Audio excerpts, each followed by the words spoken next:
The man who doesn't chase money is society's greatest threat. That isn't just a quote. It's a truth too uncomfortable for most to accept, not because it's poetic, but because it's dangerous. This man doesn't want what others are chasing. He doesn't crave the spotlight. He doesn't kneel to the currency of applause or the illusion of success. He's dangerous because he's free. And freedom, in a world built on fear and dependency, is the most subversive force that exists. His name was Elias. He didn't live in some distant utopia or in a faraway past. He lived in our time, our world, and yet he walked a different path. Born in a modest town, raised by ordinary parents, educated in ordinary schools, but somewhere between the expectations and the exhaustion, Elias woke up. He saw the game for what it was: the cycle, the race, the illusion. He watched people waking up to alarms they hated, driving through traffic to sit in fluorescent boxes, returning home only to numb themselves with more noise. He saw men chasing money not because they needed it, but because they didn't know who they were without it. And so he stepped out. He walked away from the predictable path, the one paved with promotions, pensions, and polite regrets. He sold what he had, kept what he needed, and left the rest behind. No fanfare, no drama, just a quiet exit from a loud system. He bought a small cabin near the edge of a forgotten forest. No internet, no bills stacked on the counter, no notifications screaming for attention, just space, just breath, just life, raw and unfiltered. And in that silence, Elias found something few people ever touch. He found peace, not comfort, not pleasure, but something far deeper, the kind of peace that doesn't come from owning more, but from needing less, the kind of peace that money can never buy, because it begins where money ends. You see, the man who doesn't chase money cannot be manipulated. He cannot be controlled because fear no longer works on him. He isn't afraid of poverty because he's already chosen simplicity. He isn't afraid of being judged because he no longer plays the game. He isn't afraid of irrelevance because he doesn't need to be seen to feel real. And that is what makes him dangerous, because the system depends on your fear. It thrives on it. It profits from your constant worry that you're falling behind, that you're not enough, that someone else has what you lack. It sells you the idea that happiness is always just one step away, one purchase, one promotion, one validation. But Elias knew the truth. He saw that a man who needs nothing is richer than a man who owns everything. So he lived. He grew his own food, read old books, watched the seasons change instead of screens, and spoke only when he had something to say. He wasn't trying to make a point. He wasn't protesting. He was simply choosing to be whole. And that wholeness was more disruptive than any rebellion. People didn't know what to do with him. They called him a dropout, a failure, an idealist. But deep down, they envied him. Because while they were stuck in traffic, Elias was walking barefoot through the woods. While they were checking their email, Elias was listening to the wind move through the trees. While they were trading time for money, Elias was trading stillness for wisdom. He didn't need 1,000 followers. He had silence. He didn't need a 5-year plan. He had today. He didn't need to matter to the world. He mattered to himself. And in a society addicted to noise, that kind of quiet is revolutionary. This man wasn't rich by any modern measure, but he was full in a way the world couldn't understand. Because fullness doesn't come from accumulation. It comes from alignment, and Elias was aligned. He knew who he was. He knew what mattered. And he knew what he was willing to live without. And the world couldn't touch him. Because when you no longer need the system loses all power over you. That's why the man who doesn't chase money is so feared. Because his very existence forces others to look at their own lives and ask the question they've spent years avoiding. What am I chasing, and why? If that question is echoing inside you now, don't run from it. Let it linger. Let it pull you out of the noise. And if something in you feels called to this path, this truth, then stay. Because we're just getting started.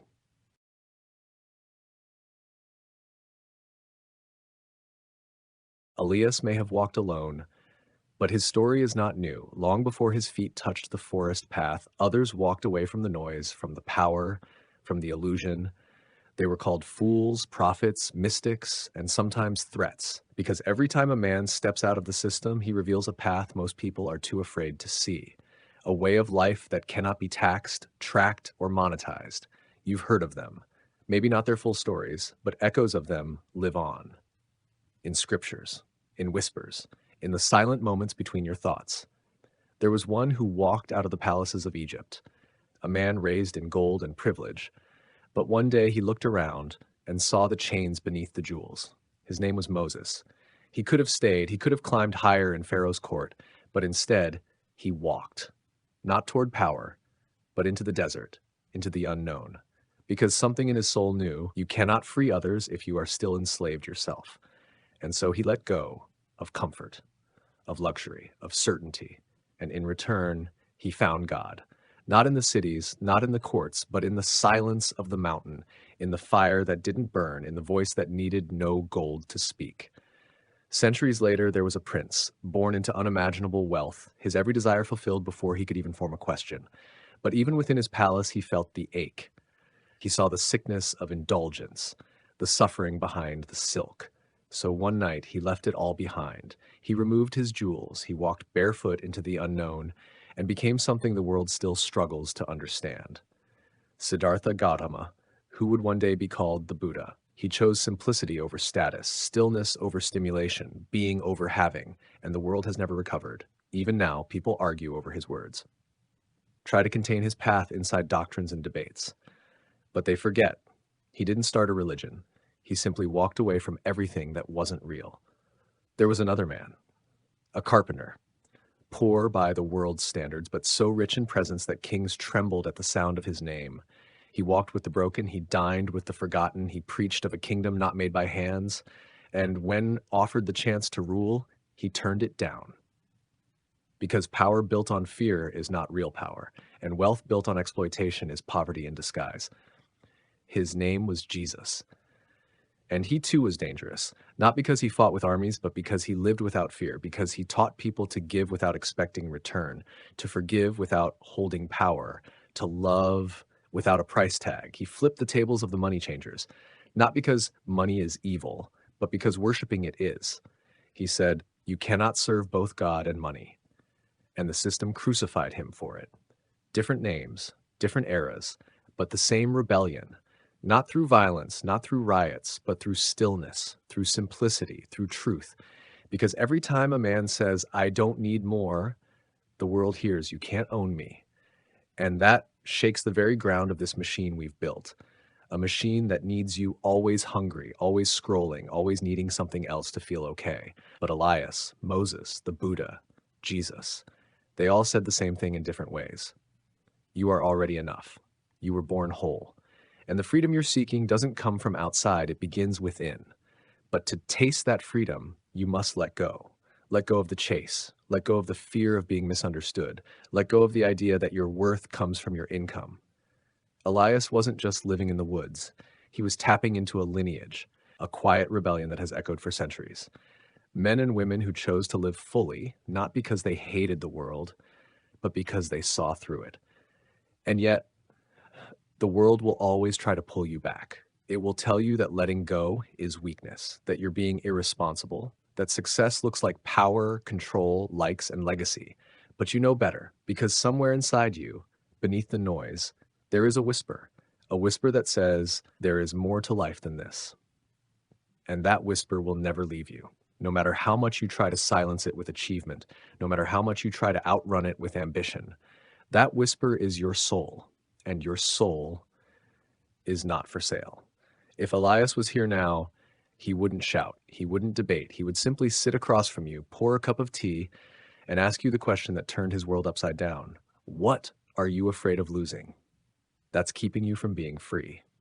That question stopped him in his tracks. It tore down everything he thought was important. It revealed the chains he didn't know he was wearing. The chain of reputation, the chain of needing to be seen, the chain of debt disguised as status.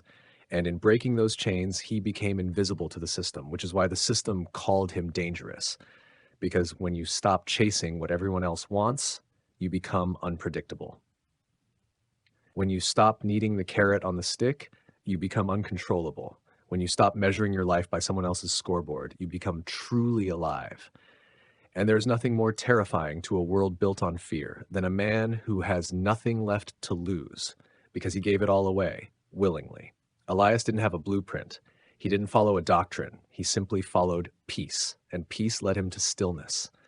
Stillness led him to truth, and truth led him home. You don't have to move into the woods. You don't have to shave your head, renounce your job, or disappear. But you do have to ask, what am I giving my life to? And is it giving life back to me? Most people never ask. But if you're still here, you are not most people.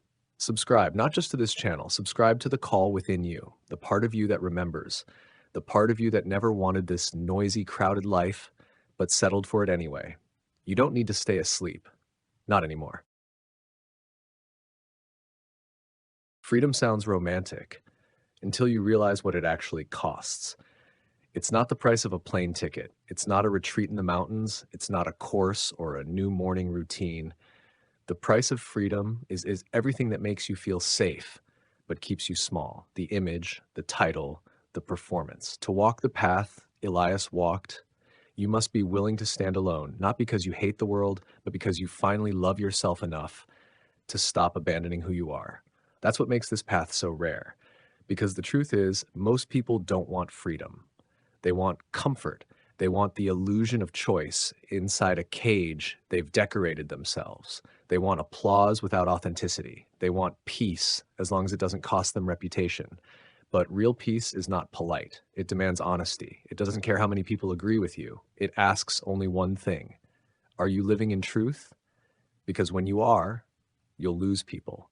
Not because you pushed them away, but because they were only ever drawn to the version of you that was pretending. When Elias stopped pretending, people stopped calling. He was no longer impressive, no longer useful. He wasn't in the race anymore, and a fresh slpa. So they stopped checking where he placed. And in that silence, he found himself again. You might find the same. When you begin to need less, people will call you unmotivated. When you stop chasing status, they'll say you gave up. When you say no to the noise, they'll say you're missing out. But what they don't see is what you're gaining. Time, space, sanity, soul. You'll begin to notice things again. The sound of rain on your roof, the way light falls through your window, the moment your breath slows and you realize you're not surviving anymore. You're living. It's not glamorous. It's not viral. No one claps for inner peace. But peace doesn't need applause. It just needs presence. So here you are, listening, watching, maybe wondering what to do next.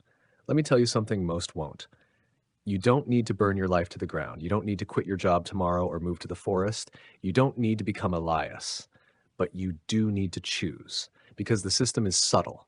It won't chain your body. It will seduce your mind. It will tell you there's no other way, that success is safety, that your value comes from your utility, that more is always better, and that stillness is laziness. But deep down, you know better. You've always known. So start where you are. Turn down one thing today that doesn't align with who you are. Say no to something that drains you. Sit in silence for 5 minutes. No phone, no goal, no distraction. Listen to the discomfort. Let it speak. That is where freedom begins. In tiny, quiet refusals. In honest, trembling choices. In the sacred act of saying, I want my life back. That's what Elias did. That's what every awakened soul has done since the beginning. Not because they had superhuman courage, but because they finally got tired of betraying themselves. And when that moment comes for you, don't run from it. Don't push it down. Honor it. Hold it. Let it break you open. Because that crack is where the light gets in. And maybe one day, someone will look at your life, your quiet rebellion, your simple presence, and they'll ask, how did you do it? And you'll smile. Not because you have a perfect answer, but because you remember the moment you stopped running. The moment you stopped chasing what wasn't yours. The moment you stopped measuring your life by a system that was never built for your soul. And then you'll say what Elias once said, softly, simply, without pride. I chose to live. That choice is still yours. So take it. Because the man who doesn't chase money doesn't just threaten society. He reminds it. That freedom was always possible. Subscribe to the channel if you felt something. Not for me, for you. So you remember, so you return, so you don't forget who you are beneath the noise. And if this story stirred something in your soul, don't just watch it, live it, because that's how the world begins to change. Not all at once, but one free soul at a time.